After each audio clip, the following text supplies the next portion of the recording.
जय श्री कृष्णा, राधे राधे। एक बार फिर से स्वागत है आपका मेरे यूट्यूब चैनल ज्ञान विद्वान में।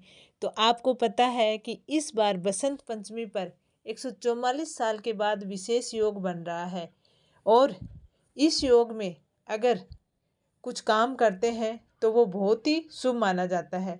ये तो पता ही है कि बसंत पंचमी को हिंदू धर्म में बहुत ही पवित्र दिन माना जाता है। इस दिन ज्ञान की देवी सरस्वती जी की पूजा अर्चना की जाती है, इसलिए बसंत पंचमी के दिन माता सरस्वती की पूजा की जाती है और उन्हीं की विधि विधान से पूजा की जाती है। और इस दिन इस साल 144 साल के बाद महाकुंभ में शाही स्नान भी है क्यों, और ये बहुत ही शुभदायक बनने जा रहा है। महाकुंभ 144 साल में एक बार आता है, इसलिए ऐसा शुभ योग अब 144 साल बाद ही आएगा। साथ ही बसंत पंचमी के दिन कुछ और भी शुभ संयोग बन रहे हैं।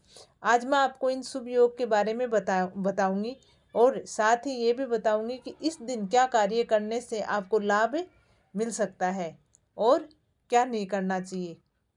भगवान विष्णु और माता सरस्वती का आशीर्वाद आप लोगों पर हमेशा बना रहे। इस दिन आप भगवान विष्णु जी की भी पूजा अर्चना कर सकते हो और माता सरस्वती की तो पूजा करनी ही करनी है, क्योंकि बसंत पंचमी के दिन माता सरस्वती जी की पूजा होती है। और इस साल 144 साल के बाद ये संयोग बन रहा है, तो ये बहुत ही खास दिन है। सबसे पहले बसंत पंचमी इस बार कितनी तारीख को है, तो 2025 में 2 फरवरी को सुबह 9:16 से शुरू होगी और इसका समापन 3 फरवरी को सुबह 6:54 तक रहेगा। ऐसे में बसंत पंचमी का व्रत अगर आप रखना चाहते हो तो 2 फरवरी को रखा जाता है और पंचमी तिथि अगले दिन 3 फरवरी की सुबह तक रहेगी। ऐसे में 3 फरवरी को शाही स्नान के दिन ब्रह्म मुहूर्त में स्नान करने से भक्तों को शुभ फल की प्राप्ति होती है। और बसंत पंचमी 3 फरवरी को ब्रह्म मुहूर्त सुबह 5:33 से 6:21 तक रहेगी। ऐसे में दुर्लभ योग सालों के इंतजार के बाद बनता है और हिंदू धर्म में तो इस बार महाकुंभ में इतना शुभ संयोग और दुर्लभ योग बन रहा बसंत पंचमी पर कि अगर आप वहाँ पे स्नान करते हो तो बहुत ही शुभ स्नान होगा और बहुत शुभ माना जाएगा। बसंत पंचमी के दिन सर्वा सिद्धि नामक शुभ योग सुबह लगभग 7:09 से शुरू होकर रात को 12:52 तक रहेगा।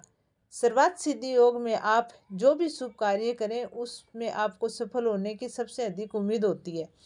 इसके साथ ही सुबह 9:14 तक शिव योग रहेगा, इसके बाद सिद्ध योग लग जाएगा। वहीं इस दिन सुबह पहले उत्तरा भाद्रपद नक्षत्र रहेगा और उसके बाद रेवती नक्षत्र लग जाएगा। इन शुभ योग में क्या काम करने से आपको लाभ ही लाभ मिलेगा और आपकी हर समस्याएं दूर होंगी। तो ज्योतिष के अनुसार बसंत पंचमी के पावन मौके पर अगर आप पवित्र नदियों में डुबकी लगाते हो तो आपके सारे पाप धुल जाते हैं। इसके साथ ही इस दिन सरस्वती जी की पूजा आपको अवश्य करनी चाहिए। इससे आपके जीवन में ज्ञान का प्रकाश होता है। माँ सरस्वती को ज्ञान की देवी मानते हैं और ज्ञान के लिए माँ सरस्वती को बहुत पूजा जाता है। ऐसा माना जाता है कि विद्यार्थियों के लिए बसंत पंचमी पावन तिथि है और बहुत ही शुभ होती है। उन्हें इस दिन सरस्वती माता के पूजन से शिक्षा के क्षेत्र में शुभ परिणाम मिलते हैं। इसके साथ ही संभव हो सके तो ध्यान करना भी आपके लिए शुभ रहेगा। इस दिन कुछ समय निकालकर एकांत में ध्यान करने से बौद्धिक क्षमता प्राप्त होती है। इसलिए सनातन धर्म में हमारे शास्त्रों में इस दिन को बहुत बड़ा माना जाता है। बसंत पंचमी की पूजा में माँ सरस्वती को पीले और सफ़ेद रंग के फूल चढ़ाएं, पीले फल और पीली मिठाई अर्पित करें। इस दिन माँ सरस्वती को केसर के हलवे का भोग लगाना चाहिए, इससे माँ सरस्वती प्रसन्न होती है। साथ ही पीला तिलक लगाएं। मान्यता है कि इससे जीवन में मानसिक शांति बनी रहती है। और बसंत पंचमी के दिन माँ सरस्वती की पूजा पूरी विधान से करें, क्योंकि ये हमारे जीवन में उजाला लेके आती है, हमारे जीवन को शिक्षा से भर देती है और हमें अंधकार से निकालती है। इस दिन संगीत, लोक नृत्य जैसे काम भी माँ सरस्वती के सामने बैठकर वाद्य यंत्र की पूजा करने के साथ कर सकते हैं। मान्यता है कि ऐसा करने से व्यक्ति की हर कार्य में सफलता मिलती है। अगर आपके जीवन में दाम्पत्य जीवन को बेहतर बनाना चाहते हो तो इस दिन सुहागन महिलाओं को सुहाग का सम्मान भेंट करना चाहिए। मान्यता है कि उपाय आपके रिश्ते में प्यार और खुशी बढ़ाने के काम आता है और माँ सरस्वती की पूजा आपको हर फल प्रदान करती है।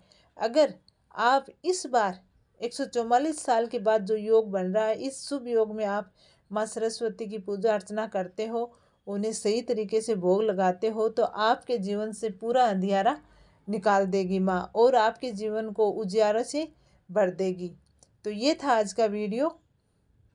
कैसे लगा कमेंट करके ज़रूर बताना और माँ सरस्वती की कृपा आप पे बनी रहे, माता लक्ष्मी का आपके हाथ हो, माँ भगवान विष्णु का आपके घर में वास हो। तो इसके लिए एक कमेंट आप ज़रूर लिख देना, माँ लक्ष्मी, माँ सरस्वती, विष्णु भगवान।